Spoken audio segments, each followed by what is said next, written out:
तो मोटोरोला का S70 finally release हो चुका है एंड ये फोन मेरी नजर में सबसे ज्यादा ही प्रैक्टिकल स्लिम फोन होने वाला है। एंड ऐसा मैं क्यों कह रहा हूँ ये हम आगे वीडियो में जानेंगे।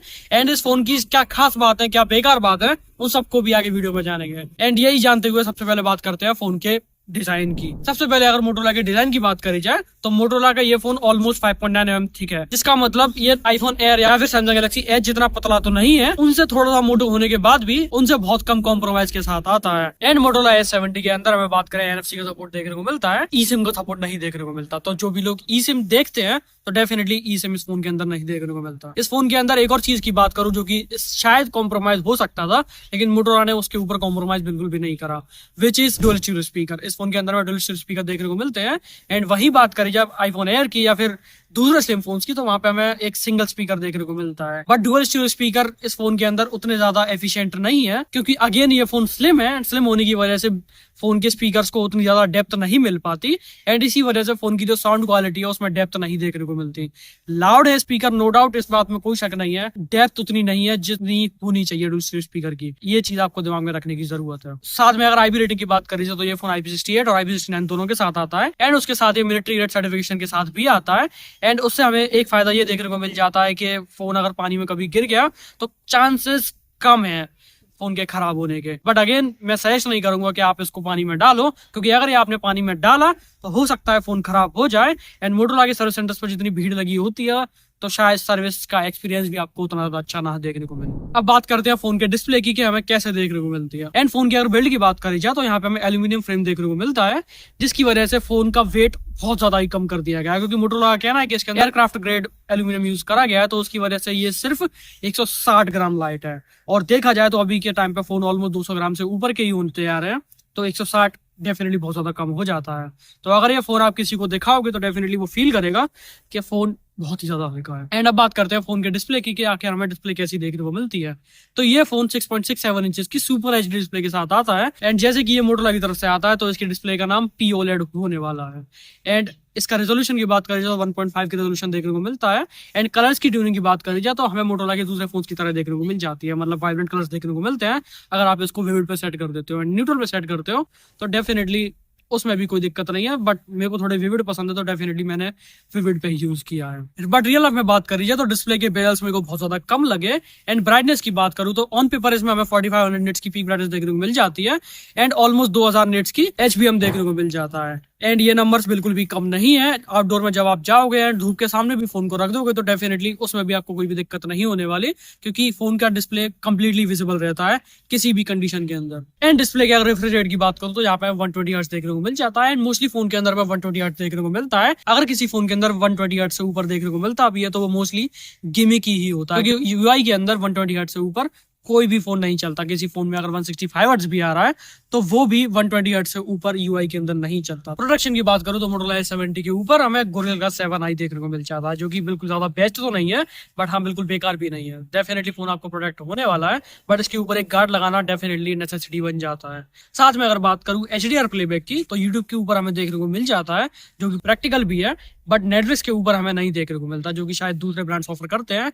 बट मोटोरोला अनफॉर्चुनेटली 30,000 के अंदर अभी तो ऑफर नहीं कर रहा। तो अब बात करते हैं परफॉर्मेंस की, मोटोरोला S70 के परफॉर्मेंस का क्या हाल है। तो यहाँ पे हमें स्नैपड्रैगन 7 Gen 4 देखने को मिल जाता है। एंड इसके एंड्रॉइड स्कोर्स की बात करूं तो अराउंड 1.1 मिलियन के आसपास आते हैं। बट ये चीज दिमाग में रखने वाली बात है कि लास्ट ईयर जो Android 10 के स्कोर्स आते थे वो थोड़े कम आते थे एंड Android 11 के अपडेट के बाद नॉर्मल जो लास्ट ईयर के प्रोसेसर भी हैं उनके स्कोर्स भी ज्यादा आने लगे हैं। एंड ये फोन गेमर्स को डेडिकेटेडली टारगेट नहीं करा गया, लेकिन फिर भी BGMI के अंदर 120 FPS का सपोर्ट देखने को मिल जाता है, जो कि एक अच्छी बात है। एंड जो लोग गेम को खेलना पसंद करते हैं तो डेफिनेटली उनके लिए अच्छा एक्सपीरियंस हो सकता है। बट ये नहीं है कि इस फोन पे आप आराम से 4 से 5 घंटे का गेम एक्सपेक्ट कर रहे हो, ऐसा बिल्कुल भी नहीं है।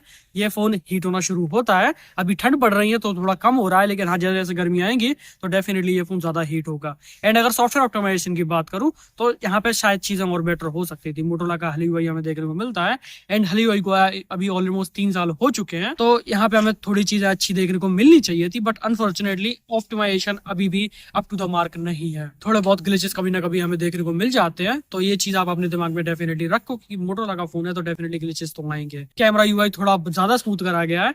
एंड बाकी अगर ओवरऑल सॉफ्टवेयर की बात करी जाए तो उतनी ज्यादा कमी फील नहीं होती, बट कुछ फीचर्स ऐसे हैं जो मोटोरोला के HallUI में अभी फील होते हैं, जैसे कि ऐप लॉक हमें डेडिकेटेडली नहीं देखने को मिलता, फोटोज या वीडियो को हाइड करने का ऑप्शन, एक डेडिकेटेड ऑप्शन नहीं देखने को मिलता। तो ये चीजें डेफिनेटली दिमाग में रखने वाली बात है। साथ में अगर सॉफ्टवेयर अपडेट की बात करूँ तो यहाँ पे हमें 3 साल की मेजर अपडेट्स एंड 4 साल की सिक्योरिटी अपडेट्स देखने को मिल जाते हैं। देखा जाए तो बुरे नहीं है, लेकिन जहां मोटोरोला के सॉफ्टवेयर अपडेट की बात करी जाए तो लोग डेफिनेटली इस चीज पर शक करते हैं।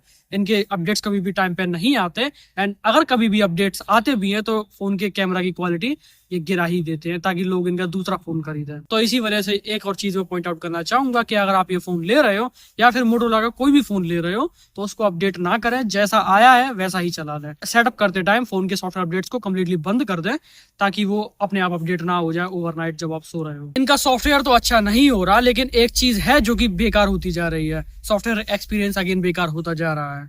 यहाँ पे हमें अब एड्स और ब्लोटवेयर्स देखने को मिल जाते हैं, जिसकी ग्लैंस हमें बाहरी देखने को मिल जाता है। मेन्यू में जाते हो तो न्यूज फीड देखने को मिलता है, एंड साथ में दूसरी चीज है जैसे कि गेम्स का फोल्डर अलग से देखने को मिलता है, जो कि वहाँ पे गेम्स के सजेशन आना शुरू हो जाते हैं, एंड कुछ प्री इंस्टॉल सॉफ्टवेयर आते हैं। बट एक चीज अच्छी बात अभी भी मोटोरोला के साथ ये है कि इन चीजों को आप कंप्लीटली अनइंस्टॉल कर सकते हो एंड मुझे चीजों को बंद कर सकते हो, तो यही एक अच्छी बात है। बट फिर भी मैं ये चीज बोलूंगा कि अगर ये चीज इन्होंने इंट्रोड्यूस करी है तो डेफिनेटली सॉफ्टवेयर के ऑप्टिमाइजेशन पे भी ध्यान दें ताकि लोगों का एक्सपीरियंस अच्छा रहे इनके फोन के साथ, ना कि एक फोन लिया और दूसरे फिर लोग मोटोरोला के ऊपर ट्रस्ट ही नहीं कर पा रहे हैं। अब अगर कैमरा की बात करी जाए कि कैमरा इस फोन का हमें कैसा देखने को मिलता है, सबसे पहले नंबर्स की बात करते हैं। तो इस फोन के अंदर हमें 50 मेगापिक्सल का मेन कैमरा देखने को मिलता है एंड 50 मेगापिक्सल का अल्ट्रा वाइड देखने को मिलता है। बट अगर आप फोन के फिजिकल अपीयरेंस में देखो तो ऐसा लगता है कि फोन के अंदर 3 कैमरा है एंड शायद एक टेलीफोटो हो सकता है, बट अनफॉर्चुनेटली इस फोन के अंदर कोई भी टेलीफोटो कैमरा नहीं है। 30,000 के बजट पे शायद एक टेलीफोटो कैमरा इसके अंदर होना चाहिए था, बट ये फोन स्लिम है तो again telephoto camera slim phone के अंदर डालना बहुत ज्यादा मुश्किल हो जाता है कंपनीज के लिए।